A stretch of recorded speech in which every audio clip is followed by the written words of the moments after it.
the solutions of Wednesday's homework. And I'm not going to give you any homework tonight.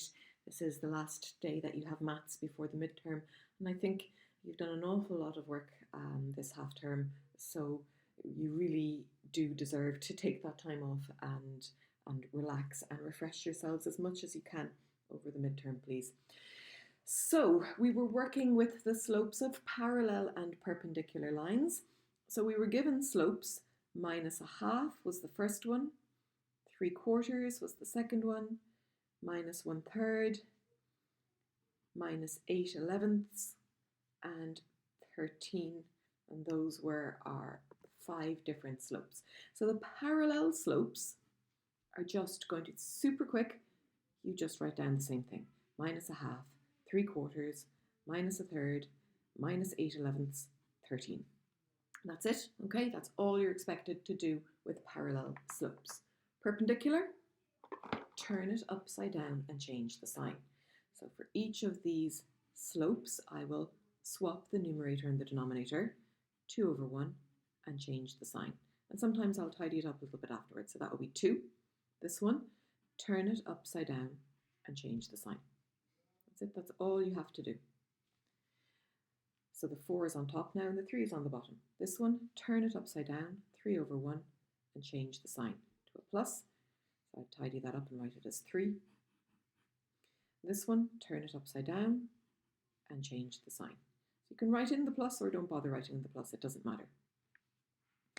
13, turn it upside down, it becomes 1/13, and I must change the sign as well.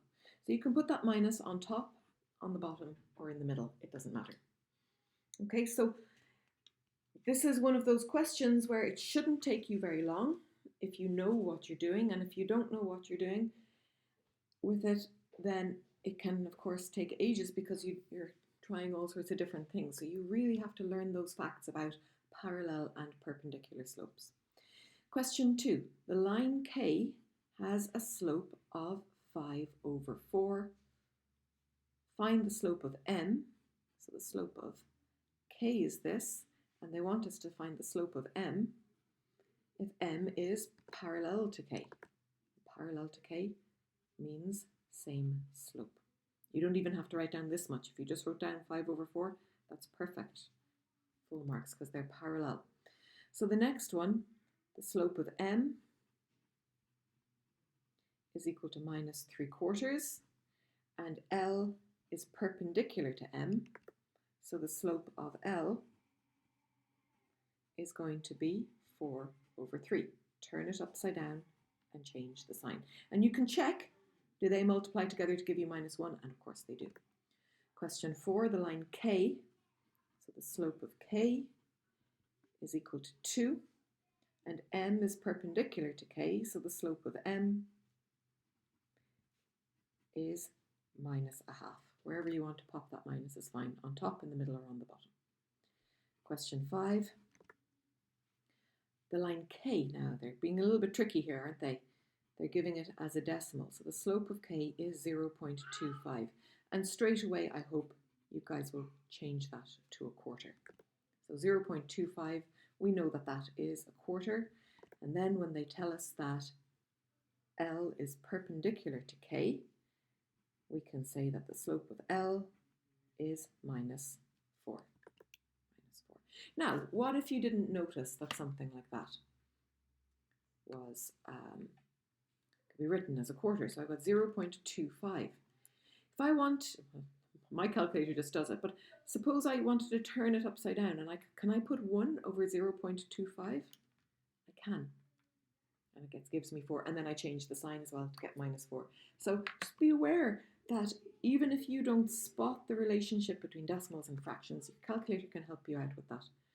Okay, the line K, so the slope of K is 1/3, and M is parallel to K, so the slope of M is the same. That's just 1/3 as well. Okay?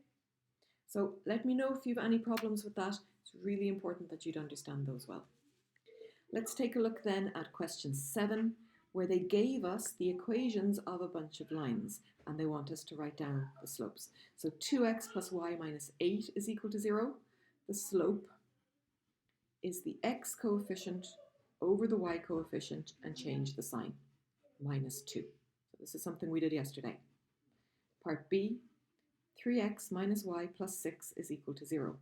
My slope is the x coefficient over the y coefficient and change the sign. So that's a plus 3. Remember, the coefficients include the signs.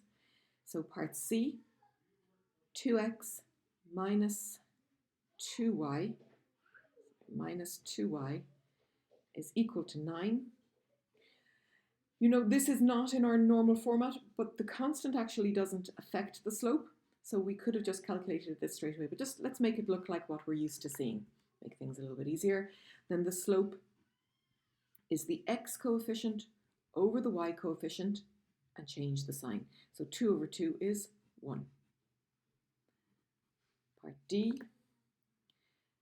3 bracket x minus y equals 4. So we can't use any of our rules here. We're going to have to change that into a format that we're used to. So multiply out the brackets, bring everything to one side. Now we can say that the slope is the x coefficient over the y coefficient and change the sign. So that gives us a slope of 1 again. Getting slightly more difficult now as we get close to the end of this question. Part E, 2x minus 3 bracket y minus 2 equal to 0. So again, we can't use our rule because it's not in the format that we expect. So we need to multiply out the brackets first, and then the slope is the x coefficient over the y coefficient and change the sign. So our slope is 2/3. And part F, we have 4x equals 6 minus 5y. Again, we can't use our rule yet. Bring everything to one side instead. 4x plus 5y minus 6 equal to 0.